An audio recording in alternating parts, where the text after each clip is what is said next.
안녕하세요, 김호준입니다. 어제 윤석열 탄핵 심판 마지막 증인 신문이 있었습니다. 윤석열 계엄의 본질은 무엇인가? 검찰로 죽일 수 없었던 야당 대표를 군인을 동원해서 죽이고 야당 세력을 완전하게 제거한 후에 자기 마음대로 장기 집권. 윤석열은 그러려고 했던 것이다. 김호준 생각이었습니다.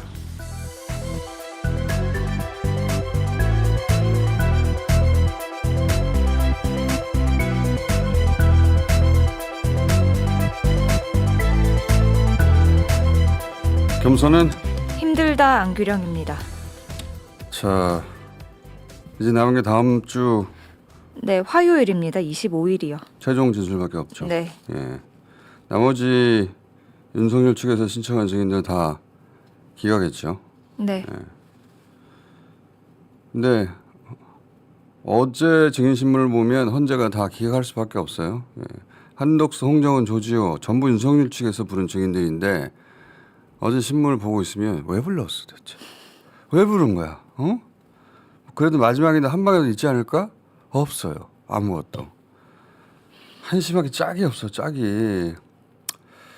아니 그리고 심지어 윤석열이 직접 신문하고 싶다고 해서 시간까지 늦춰줬는데 질문이 있어야지. 그리고 또 같이 있는 게 부적절한 것 같다고 한덕수 총리 신문 때는 자리를 떴습니다. 모조리들의 대합창이에요. 왜 불렀냐 내가. 왜 불렀냐고.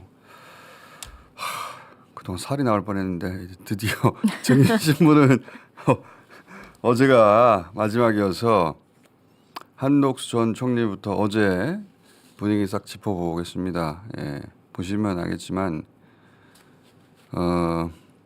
우선 국회 측에서 질문은 핵심을 얘기합니다. 아주 간단 명료하게 진행하는데 국회 측 신문 먼저 보겠습니다. 당시 그 비상계엄을 선포하는 것이 위헌적이고 위법적이다 하는 그런 이유로 반대하지는 않았습니까? 저는 계엄을 선포하신다는 얘기를 듣고 그렇게 돼서는 안 된다 하는 반대 의사를 말씀을 드린 겁니다. 계엄에 찬성하는 사람도 있었습니까? 모두 걱정하고 만류했다고 기억하고 있습니다. 김용현 장관의 경우는 이 심판정에서 계엄에 찬성하는 사람이 있었다고 증언했는데요. 제 기억에는 전혀 그렇지 않습니다. 대통령령인 국무회의 규정 제3조에 따르면 국무회의 사전 절차로 차관회의를 거친 의안을 국무회의 일정까지는 제출해야 되죠. 예, 그렇습니다. 국무회의 진행 시에는 제안자의 제안 성명을 거쳐하며 의안에 대해서 국무위원들의 토의가 진행된 후 해당 의안을 의결하게 되는 것이죠. 예, 그렇습니다. 12월 3일 비상계엄과 관련하여 대접견 시세 국무회의 모임은 위와 같은 절차를 전혀 거치지 않았고 심의 절차를 거쳤다고 볼 수 없으며 의안도 없었죠. 예, 통상의 국무회의와는 달랐고 또 형식적인 또 실체적인 흠결이 있었다고 생각합니다. 자, 계엄 선포의 절차적 하자 그 위헌성을 따지는 건데 당시 국무총리가 국무회의도 아니고 흠결이 있었다. 네. 여기서 끝난 거예요, 이야기가. 여기서 끝난 건데 국회 측에서 질문한 것 중에 재밌는 대목이 있습니다. 한동훈 전 대표 관련인데 처음 밝혀지는 내용들이 있어요. 네. 이것도 좀 봅시다. 그 비상계엄 선포 다음 날 2024년 12월 4일에 오후에 피청구인이 증인하고 한동훈 국민의힘 대표 등과 이제 대통령실에서 후속 대책을 논의했다는 보도가 있었는데요. 그날 이제 한동훈 대표가 최근 출간한 책에서 12월 4일 날 그 피청구인과 또 증인과 만난 자리에서 피청구인이 한동훈 대표에게 국회 해산도 할 수 있었는데 국회 해산을 하지 않았다 이렇게 말씀을 하셨다고 해요. 당시 한동훈 대표가 피청구인한테 왜 나를 체포하려고 했냐 이렇게 물어보니까 피청구인이 만약 정치인 체포를 하려 했으면 방첩사령부를 동원했을 텐데 이번 계엄에서 방첩사를 동원하지 않았다 이렇게 말했다고 이제 책에서 썼다고 하시는데요. 그런 발언도 혹시 들으신 적 있으신가요? 저 기억을 못합니다. 두 가지를 확인할 수 있죠. 윤석열은 그때부터 이미 거짓말했다. 국회 해산 일부러 하지 않았다. 방첩사 동원하지 않았다. 방첩사 동원한 게 들키지 않을 줄 알았나 봐요. 금방 드러날 거짓말 그렇게 해요, 윤석열은. 네. 그리고 한동훈 전 대표가 왜 나를 체포하려고 했냐. 이때는 그 다음 날이에요. 그러니까 12월 3일 계엄 선포 밤에 하고 그 다음 날인데 아직 홍장원 전 차장이 체포 명단을 알리기 전입니다. 근데 이미 자신은 자신을 체포하려고 했던 걸 알고 있었던 거예요. 그러니까 국회를 가는 동안 너 가면 죽는다. 위험하다 전화를 받았다고 알려졌는데 그게 사실인 거죠. 예. 가서 왜 나를 체포하려고 했어요. 근데 뭐라고 답했을까? 윤석열은? 내가? 한덕수 총리는 이제 곤란하니까 기억나지 않는다고 넘어가 버렸고. 아니 근데 한동훈 전 대표는 윤석열이 국회 해산할 수 있었는데 하지 않았다 이렇게 말했던 걸 들었잖아요. 그런데도 그렇게 오락가락 행보를 보였던 겁니까? 그때부터 물론 유연적인 계엄이라고 말은 했지만 그때부터 마지막 순간까지 일관되게 가고 했으면 지금 큰 몫을 차지하고 있었겠죠.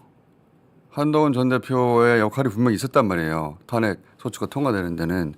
근데 오락가락하고 그런 사이에 다 그 자신의 파라고 하는 자신의 계보 다 와야 돼 버렸죠. 지금은 뭐 흔적도 없잖아요. 그러니까 한동훈 대표를 지지하는 저로서는 이렇게 살아서는 안 된다고 생각하는 저로서 좀 안타깝죠. 이어서 이제 윤석열 씨 신문이 이어지는데 막 부탁을 해요. 부탁을. 응? 그게 호소를 하려고 한 거 아니겠냐. 자, 들어봅시다.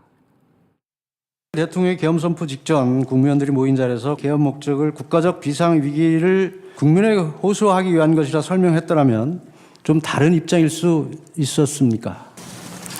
지금 저한테 물어보셨습니다.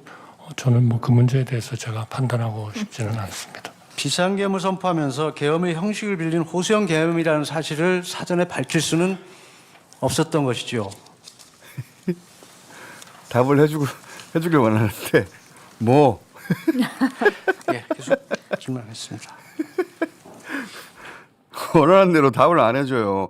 예, 호소형 계엄이었습니다. 이걸 기대하는 건데. 자, 그 심지어 윤석열 측이 국회는 반국가 세력이라고 하는 대통령 담화에 동의하는가 이렇게 묻다가 재판부의 제지를 받기도 했습니다. 그리고 그 국회 측에서 이거 이틀 전에 차관 의안 만족해야 되지 않냐. 근데 이제 그거를 덮어보려고 이게 미리 그거를 알리면은 큰 혼란을 불러올 수 있지 않겠냐. 잘 모르겠습니다. 이거 볼 필요가 없어 제가 요약하는 거예요. 응? 그러다 보면은 통신이 두절돼서 모이지 못할 수도 있지 않냐. 더 답을 드릴 것이 없습니다. 그만큼 혼란이 없도록 노력한 거다. 네. 그런 논리를 펴려고 한 건데 그런 질문에 다 잘 모르겠다, 잘 네. 알지 못한다, 제가 특별히 더 답을 드릴 게 없다, 뭐 이런 식으로 계속 지금 와서 그런 답했습니다. 소리가 통합니까? 모조리 전략이에요, 모조리. 이어서 이제 이번 탄핵 심판에서 가장 차분차분 따박따박 질문하는 사실은 보수 성향으로 분류된 김영두 현재 재판관이 이제 직접 묻습니다. 여기가 핵심인데, 자, 요 영상 보시면 어제 분위기를 다 파악할 수 있어요. 자, 봅시다. 국무위원들이 간담회를 하는 경우가 있죠. 예, 있습니다. 그러니까 국무회의 끝나고 나서 간담회를 하죠. 되게 그렇습니다. 그러면 국무회의와 간담회는 어떤 차이가 있습니까? 국무위원 간담회는 지금부터 개의를 합니다. 폐회를 합니다. 그리고 뭐 안건을 뭐 필요하면 내기도 하겠지만 안건이 없이 그냥 구두로 얘기하는 경우도 있고요. 그다음에 기록을 하지 않습니다. 그러니까 개의합니다, 폐회합니다 이런 얘기 안 한다는 안 거죠? 합니다. 예. 간담회는 그런 게 없습니다. 예. 비상계엄 전에 대통령실에서 있었던 그 회의가 있잖아요. 그 회의에 대해서 수사기관이나 아니면 국회에서 간담회 정도로 본다 이렇게 말씀하신 적은 있으시죠? 맞습니다. 말씀드린 적이 있고요. 기본적으로는 통상적인 국무회의하고는 달랐다 하는 그런 취지에서 그렇게 말씀을 드렸습니다. 최상목 장관께서는 그곳에 모여 있는 상황이 국무회의라는 생각도 하지 못하였습니다. 이렇게 말씀하셨고요. 조태열 외교부 장관께서는 국무위원들의 의견을 듣기 위해 총리가 국무위원들을 모은 것이지 국무회의를 하기 위해서 모은 것이라고 생각하지 않는다. 그러니까 이제 그냥 증인의 개인적인 느낌, 그걸 듣고 싶은 거예요. 조금 더 말씀드릴까요? 지금 김영호 통일부 장관은 국무위원들의 만남이지 정상적인 국무회의가 아니지 않나 이렇게 생각했다. 송미령 장관께서는 그 자리가 국무회의라고 생각한 적이 없습니다. 오영주 장관께서는 그냥 회의지 국무회의라고 생각하지 않았습니다. 이렇게 말씀하셨는데 증인의 생각을 그냥 듣고 싶은 거예요.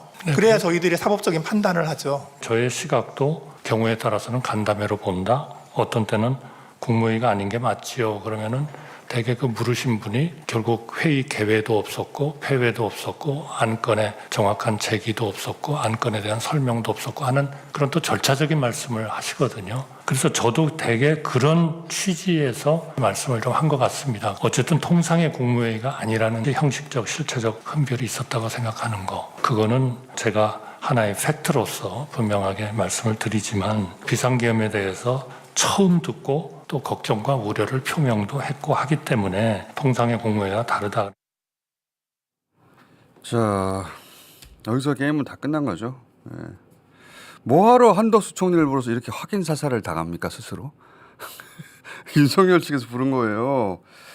한덕수 당신 솔직한 마음 얘기해봐 하는데 한덕수 화법은 자기 마음을 솔직하게 얘기하기보다는 질문에 답하는 방식이라 결국 이것도 비슷한 방식으로 답을 하긴 했지만 국무회의 아니라는 거잖아요. 네. 네, 절차를 지키지 않았다는 거잖아요.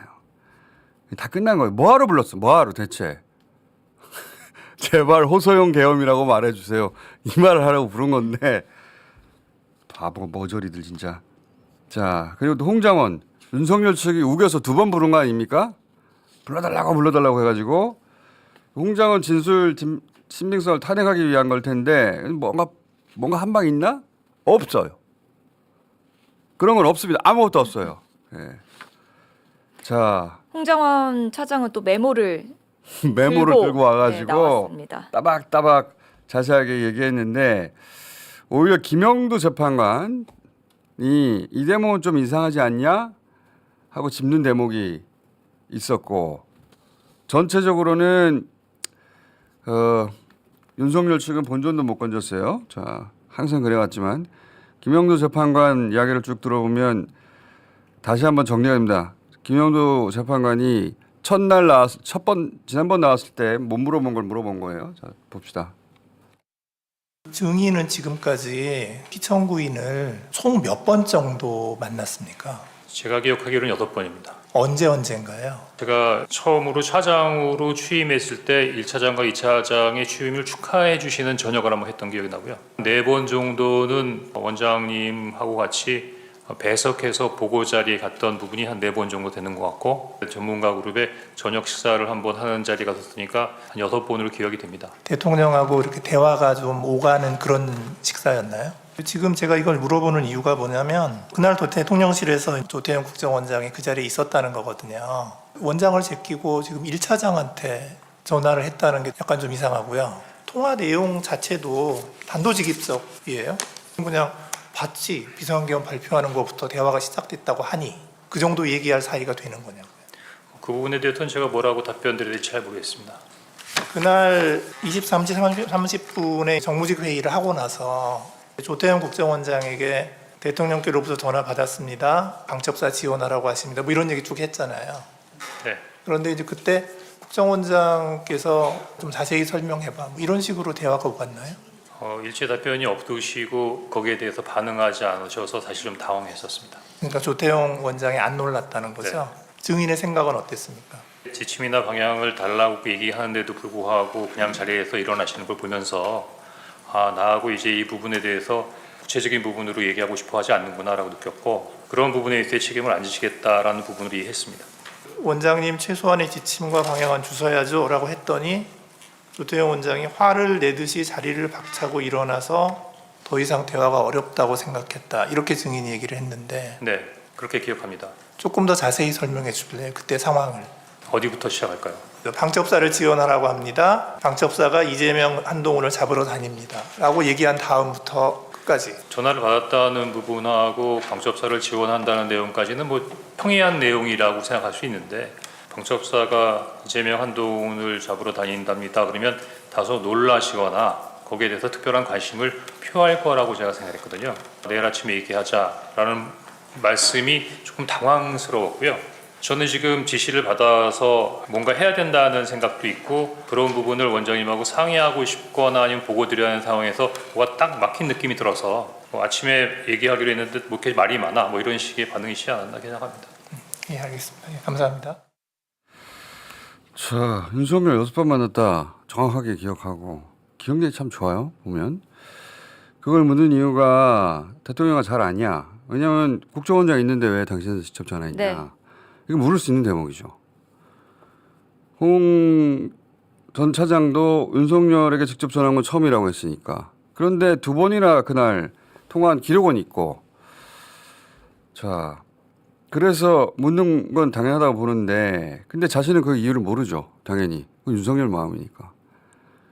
저는 그 이유를 개인적으로 어떻게 추정하냐면, 지난번도 얘기했지만 국정원장은 외교관 출신이거든요. 외교관 특유의 이도 저도 아닌 게 있어요. 정치인 체포 같은 거친 액션은 망설일 수 있는데, 홍정원 차장은 이번에 투입된 707 중대장 출신이고 국정원에 들어가서 블랙을 했거든요. 특히 계엄 핵심 부대였던 체포주 운영한 방첩사 네. 사령관 선후배란 말이죠. 그 직전까지는 우크라이나 작전하면서 김태하고 호흡을 맞췄고, 그래서 윤석열은 이런 일은 홍정원 차장이 더 적입니다 라고 판단을 한 게 아니겠는가. 완전 오판이죠. 그날 윤석열의 판단 중에 맞는 건 하나도 없어요. 우리로서는 천만다행입니다. 예. 모든 결정이 다 틀려갔어요. 자, 그리고 또 메모 신빙성을 하도 공격을 하니까 메모 원본을 들고 와가지고 이제 네. 또 한참을 설명합니다. 이것도 보시죠. 이 메모의 작성 경위에 대해서 간략하게 설명을 해주실 수 있으십니까? 저는 사실 지금처럼 이 메모가 중요한 부분에 있어 가치를 갖는 증거가 될 수라고는 당시로서는 전혀 생각을 못했습니다. 다만 방첩사에서 비상계엄의 기간 동안에 왜 이런 사람들을 체포하려고 했을까라는 궁금증이 있었고, 이론들을 잊어먹지 않기 위해서 만들어 놓은 겁니다. 이제 12월 3일 날 이런 메모에다가 명단을 적었습니다. 여기 아마 처음에는 한 10명 정도였던 것 같고, 그다음에 제가 기억을 해서 12명 정도를 추가했던 것 같습니다. 그리고 2명 정도는 잘 기억이 안 났고 기억이 왔다 갔다 하더라고요. 그래서 일단 그 부분은 보좌관에게 한번 정서를 해보라. 2장에 아주 빽빽하게 사람의 이름과 인적사항을 적어서 갖고 왔습니다. 사실은 뭐 이렇게 복잡하게 적어놨나 하는 생각이 들었었는데, 일단 요 2번째 메모가 만들어졌고요. 12월 4일 날 오후 4시에 지금 기억이 나는 게, 야, 너 머리 똑똑한데 한번 적어봐. 복기를 시켜봤습니다. 하얀 거는 지운 건데 요 파란색으로 돼 있는 것만을 그 당시 보좌관이 적어온 겁니다. 그래서 12월 4일 날 4시에 요거를 작성해서 2번째 메모 저거 빽빽하게 있는 걸 갖고 있는 이 폐기하게 되고요. 그 3번째 메모를 보고, 야, 그 권순위는 2번 썼네. 아예 조국이 빠졌다. 딴지일보 김호준. 이 친구가 딴지일보가 생각이 나서 그렇게 썼다는 겁니다. 그래서 오른쪽 끝에 있는 메모는 제가 12월 11일 날 검찰에서 조사를 받으면서 검사가 요 관련된 사항에 대해서 한번 설명해 봐라 라고 했을 때 14명이라고 그랬는데 12명밖에 없지 않느냐 그렇게 얘기하길래, 제가 처음에는 기억이 안 났지만 성관이 명단 이렇게 쭉 하다 보니까 조혜주하고 양정청이라는 명을 2개를 추가했고, 그때는 특별한 의미 없이 했던 행위들이 이렇게까지 설명드려야 되는 상황이 됐던 것 같습니다. 이상입니다. 어디를 파고들어. 파고들 틈이 없어요. 예. 그리고 딴지일보의 비밀도 풀렸어요. 본인이 쓴 게 아니고 보좌관이 네. 김어준 하니까 딴지일보 생각이 나서 적어놨다. 자, 그러면서 홍장원 차장이 혼자 이제 하나만 작성해서 가지고 있었다면 누가 내 말을 믿었겠느냐. 이제 보좌관에게 정서시켜서 천만다행이라는 생각이 든다라고도 했습니다. 나가는 길에 기자들이 물어보니까 그거 나중에 쓰려고 그렇게 기록했냐고 했더니, 정보기관이 나중에 쓰려고 그걸 꼭 기록합니까? 그렇게 답변했죠. 예. 여기 대해서 윤석열이 직접 나서서 이제 홍장원 신빙성을 떨어뜨리려고 발언을 한참 하거든요. 횡설수설해요. 횡설수설 하는데 자, 긴 버전은 볼 필요가 없고 짧은 버전으로 저희가 핵심만 요약한 게 있어요. 한마디로 공작이고 거짓말이라고 하거든요. 그 대목을 봅시다. 여인영 방첩 사령관이 조지호 경찰청장한테 위치 확인, 체포 이런 거를 부탁했다는 기사를 보고 그때는 국방장관이 구속이 안 돼 있는 상황이어서 제가 이게 어떻게 된 거냐라고 물어본 적이 있습니다. 그랬더니 여인영 사령관은 저게 순작전통이고 해가지고 도대체 이 수사에 대한 개념 체계가 없다 보니 위치 확인을 좀 동향 파악을 하기 위해서 했는데 우리 국정원 1차장의 이 메모와 관련된 문제는 그런 차원의 문제가 아니고 저와 통화한 거를 가지고 대통령의 체포 지시라는 것과 연결을 해서 바로 이 내란과 탄핵에 이 공작을 했다는 게 문제입니다. 제가 여인영 그 방첩사령관을 도와줘라라고 한 얘기, 그리고 제가 1차장에게 이따가 전화 혹시 할 수도 있다라고 한 8시 반경에 얘기를 해서 10시 넘어서 전화를 한 이유는 일도 열심히 하는 것 같고 이렇게 해서 제가 격려 차원의 전화를 한 건데 우리 홍 차장이 여인영 사령관하고 육사 선후배잖아 하는 얘기가 가장 중요한 얘기인데 아까 그 얘기 못 들었다고 거짓말하지 않습니까? 주저주저 떠들었는데 한참 떠들어요. 저것도 알아먹게 주어수를 저희가 갖다 잘 붙여놓은 건데 한마디로 공작이다, 거짓말이다 이런 소리예요. 이 말로 지금 해결이 됩니까? 윤석열이 직접 전화한 게 확인이 됐고 홍장원이 여인에게 전화해서 명단을 받은 게 확인이 됐고 그 명단과 방첩 사령부에 있는 명단이 지금 같은데 네. 저런 말로 해결이 되냐고요. 그리고 정치인 동향 파악을 왜요? 위치 알아서 뭐 하게요. 그러니까요. 그때 꽃배달 시킬 겁니까? 갑자기 계엄 그 직후에 동향 파악을 왜 하냐고. 그리고 윤석열이 그날 여러 군데 격려를 굉장히 많이 했나 봐요. 나중에 격려. 이야기하겠지만 조지호 경찰청장한테도 계엄이 해제된 이후에 덕분에 뭐 빨리 빨리. 끝난 것 같다 라면서 격려했다고 하는데 조지호 경찰청장은 그게 네. 이제 먹이는 거라고 네. 했다는 거죠. 탓하는 걸로 느껴져서 왜냐하면은 자기는 지시사항을 이행하지 않았으니까 위치 파악하라고 했는데 안 했다고 했거든요. 자, 이 되지도 않는 소리를 하고 있는 거예요. 근데 이제 저러다가 갑자기 국정원장과 김건희 씨가 주고받은 문자 얘기를 합니다. 갑자기 이것도 들어보죠. 제 무슨 처와 국정원장 간에 휴대폰 문자 주고받았다는 부분에 대해서는 그건 저도 알 수 없는 것이지만 저와 제 처는 지난 11월 7일 대국민 담화와 기자회견한 이후에 소통 방식을 개선하고 휴대폰을 바꾸겠다고 이미 국민들에게 다 말씀을 드려서 제가 아마 11월 중순에서 남미 G20하고 에이펙 출장 가기 직전 아니면 그 직후에 휴대폰을 바꿨습니다. 원래 휴대폰을 다 없애버렸기 때문에 저는 그 통화 내역이 어떤 건지 사실 좀 궁금합니다. 네, 이상입니다. 나는 무슨 변명을 할 줄 알았더니 그냥 휴대폰 바꿨는데 그 내용이 뭔지 궁금하면 이게 무슨 소리야 대체. 휴대폰 바꾼 이후에 연락한 거잖아요. 그러니까요. 그 내역이 뭔지 나도 궁금합니다. 이상입니다. 이게 무슨 소리냐고. 그 얘기를 왜 꺼냈어 그러면. 휴대폰을 바꿨는데도 연락을 한 거네요. 어쨌든 휴대폰을 김건희 씨는. 바꾸고 나서도 연락처를 알려준 거겠죠. 네. 저는 변명도 안 되는 아무 내용도 없는 얘기를 왜 했을까. 횡설수설인데 굳이 저 대목을 얘기한 건 저는 아무래도 김건희 씨가 그 대목을 빨리 변명하라고 하지 않았을까. 변명할 게 없잖아요. 횡설수설 하다가 네 이상입니다 이렇게 끝낸 게 아닌가. 대체로 다 횡설수설이에요. 도대체 저 말을 왜 하는지. 자, 그래서 아무 임팩트 없이 아무 효과 없이 윤석열 이야기는 끝이 났고 윤곽근 변호사는 어떻게든 홍장원 발언 신빙성을 떨어뜨리려고 민주당을 엮어보려고 계속 노력합니다. 자, 잠깐 봅시다.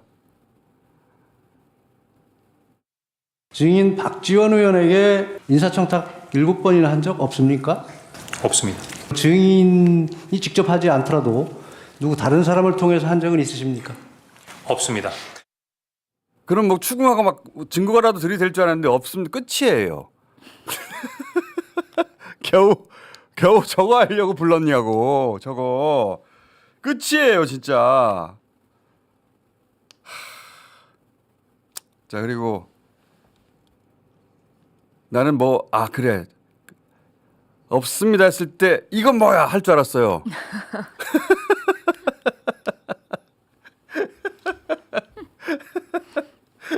진짜 머저리들의 대합창 정말.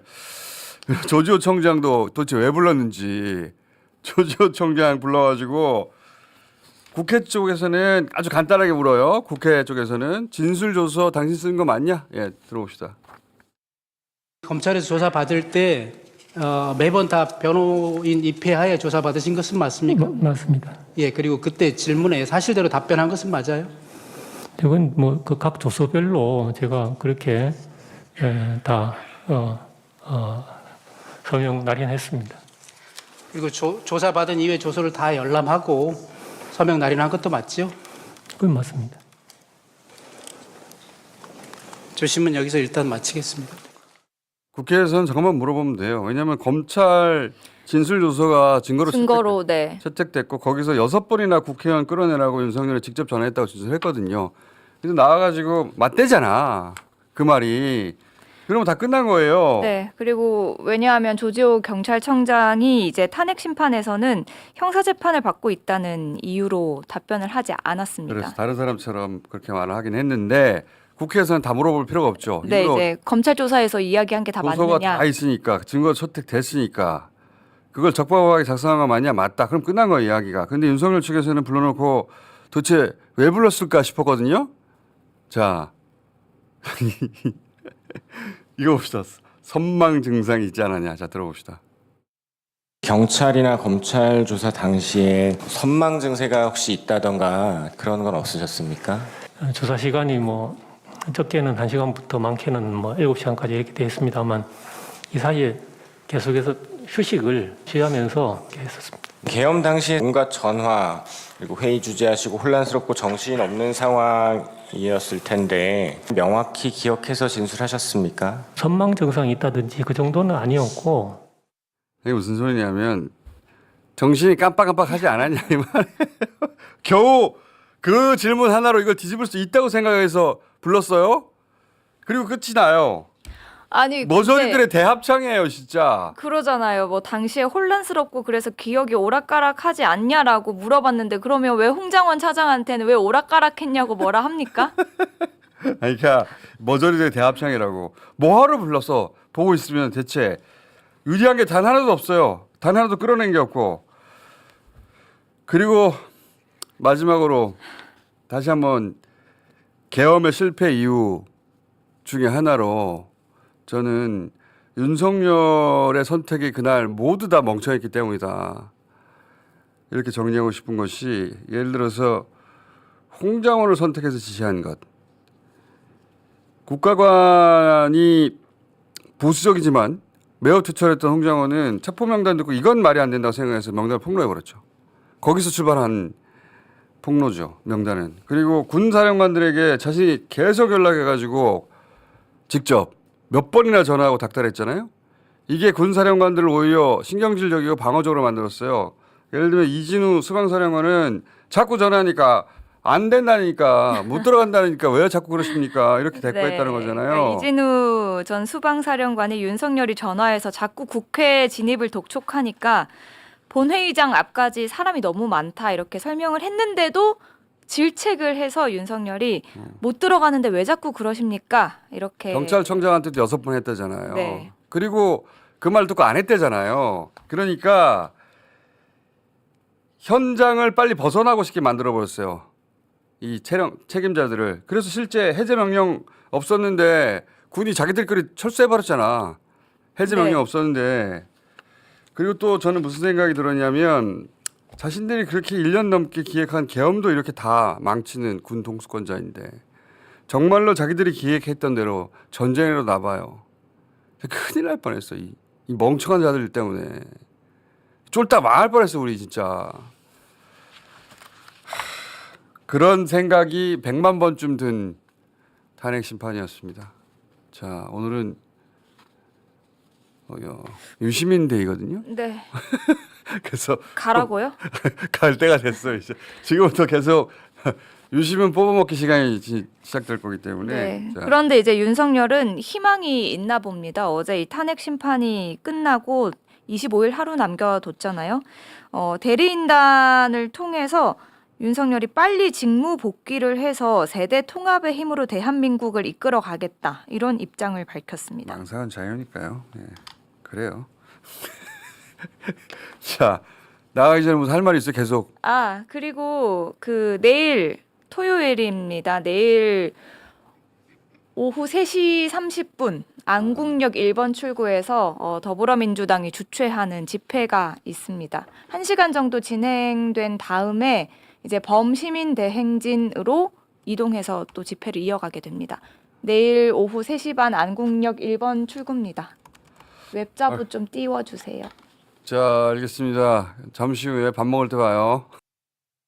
그리고 그때 당시 제가 기억하기로는 김재규를 내란으로 몰아갔거든요. 내란. 네. 그러니까 박정희를 죽이고 자기가 정권을 차지하려고 했다. 이걸로 몰고 갔어요.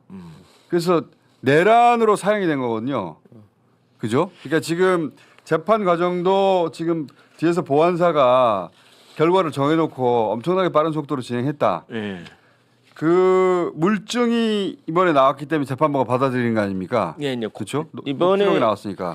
그렇습니다. 이번엔 재심 개정 나온 가장 결정적인 이유는 이제 고문 폭행이 있었다라고 하는 것 때문에 가장 이제 그걸 가지고 이제 재심 개시 결정 사유를 삼았던 거긴 하는데 그 외에도 저희가 재심 개시 결정을 해야 하는 사유로 이야기했던 건 여러 가지가 사실 7, 8가지인데 핵심적인 거는 하나는 이제 민간이지 않느냐. 그러니까 27일 날 04시에 비상계엄 선포됐다 하더라도 행위시는 민간인이었지 않느냐.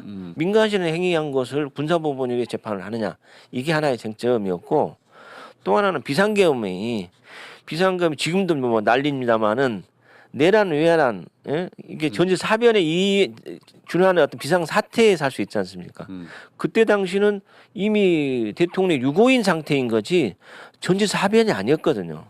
그렇기 때문에 이거에 대해서 우리가 이언이기 때문에 그러니까 27일 04시에 있었던 비상계엄이 이언이기 때문에 이것의 수사나 재판은 그 군법에서 해서는 안 되는데 했다. 그래서 관할권 위반이라고 해서 제가 제출을 했던 건데 그에 대한 판단은 없었는데 뭐 어떻든 뭐 공폭행이라도 재심 개정 나온 것들은 대단히 뭐 다행스러운. 그리고 이 녹취가 나와서 녹취가 이 재판의 결과에 영향을 주었고 예. 재판이 그래서 이 소위 법정 뒤에 앉아있던 사람들의 뜻대로 결과졌을 가능성에 대해서 재판해 보겠다는 거 아닙니까? 그렇습니다. 저희가 한 부분들.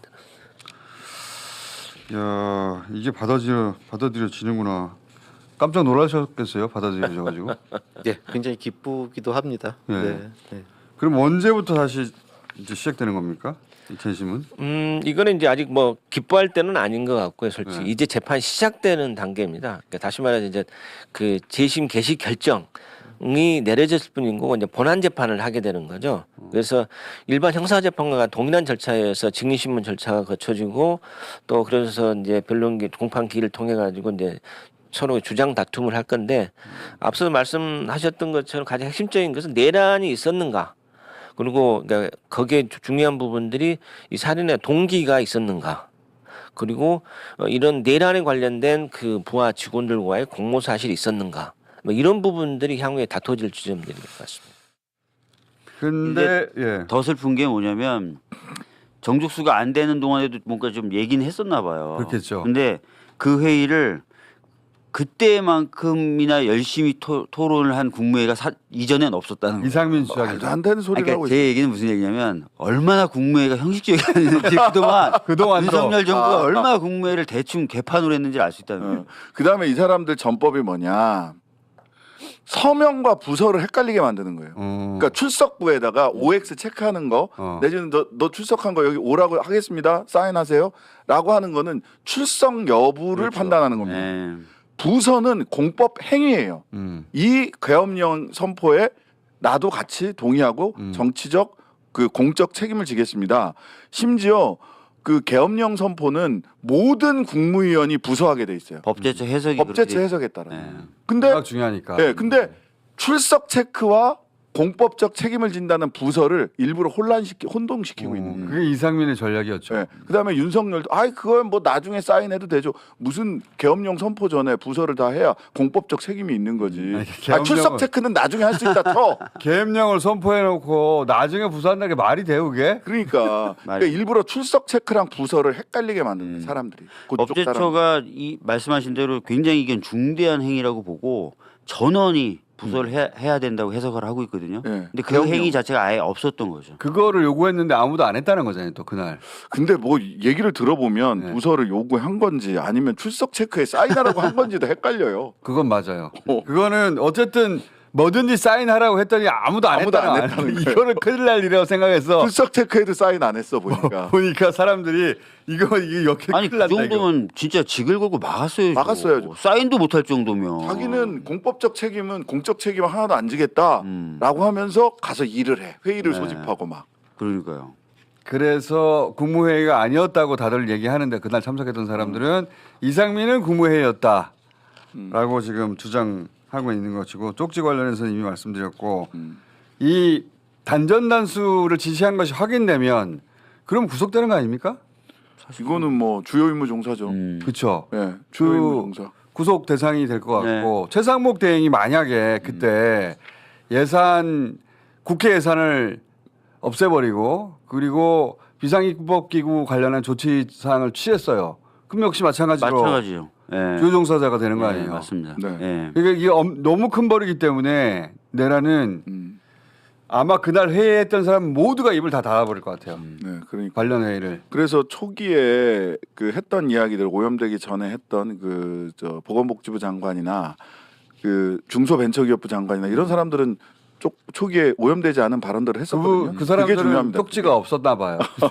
그리고 그분들은 쪽지 못 받았대. 조경 장관은. 쪽지가 없으니까 주요 임무 종사자가 될 일이 없으니까 그냥 사실대로 말해버리더라고. 그 저 헌재에서 그 최상목 장관이 받았다는 그 쪽지 그 개헌 문건 거기에서 마지막까지 저 피청구인 윤석열 측에서 그 쪽지에서 하나만 부인했어요. 8 페이지 번호. 페이지 번호. 왜 그랬을까? 8을 인정하면 7, 6, 5, 4, 3, 2, 1 다 나올 거 아니야. 그게 다 나오니까 8 요거 하나는 인정하지 않았어요. 나머지 내용은 인정을 했어. 그러면 지금 정광훈 목사 동무대였다가 지금 손현보 목사가 부상한 셈인데 최근에 부상하는 또 새로 부상하는 내란 옹호 목사님이 있습니까? 뭐 부상한다기보다는 이번 사태를 통해서 그 한마디씩 하시면서 좀 유명해지시는 분들도 있는데 좀 그 많은 그 그래도 합리적인 그 신앙생활 하고 싶다고 생각하셨던 분들이 가슴 아파하는 게 이제 조정민 목사님 발언이에요. 아 이분도 소위 이제 중국 견제하고 그리고 이게 계엄이 아니라 계몽이다라고 이런 발언을 하기 시작하셨네요. 네, 사실 이분은 그 불교계 법륜 스님 같이 되게 대중적으로 좀 친근하고 합리적인 그 생각을 하시고 또 그 대형 교회들 비판하시고 그래서 이제 많은 사람들이 좀 그 대피소처럼 찾아가서 설교 듣고 위안 얻고 그랬던 분이거든요. 근데 이번에 이런 얘기를 해서 굉장히 많이 상처를 받으셨다 그러더라고요. 이분이 그 MBC 기자 출신이라는 그 네, 앵커도 하셨습니다. 다시 이거요. 그런데 이분이 그래서 개신교에서는 합리적이고 그리고 어떤 사안에 대해서 치우치지 않고 발언하는 분이라고 여겨져 왔는데 이분이 또 계몽이라고 하고 중국 얘기를 하고 윤석열 주장이란 말이죠. 그대로. 그래서 그러면 지금 개신교에서 이쪽으로 넘어간 비중이 얼마나 되는 거예요?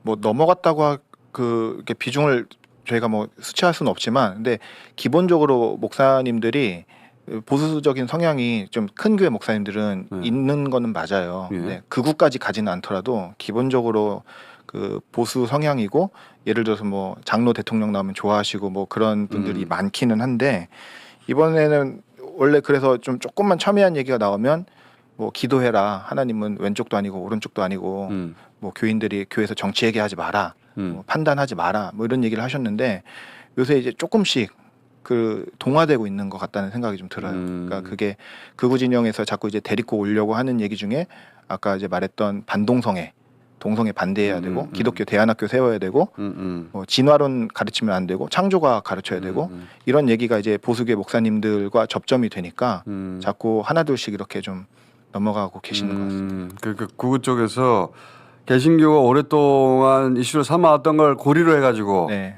땡기고 있다. 네네. 적극적으로. 그리고 그래서 일부 주류 기독교의 목사들도 점점 동조하고 있는 와중인 거예요. 그러면 세력을 불려가는 거예요. 한마디로 지금. 그러니까 대놓고 이미지 생각해서 거리에 나가는 교회들은 뭐 많이 없다 하더라도 이게 심정적으로 계속 연결되고 동화되고 뒤에서 뭐 정치하면서 만나고 그러는 경우는 좀 있는 것 같습니다.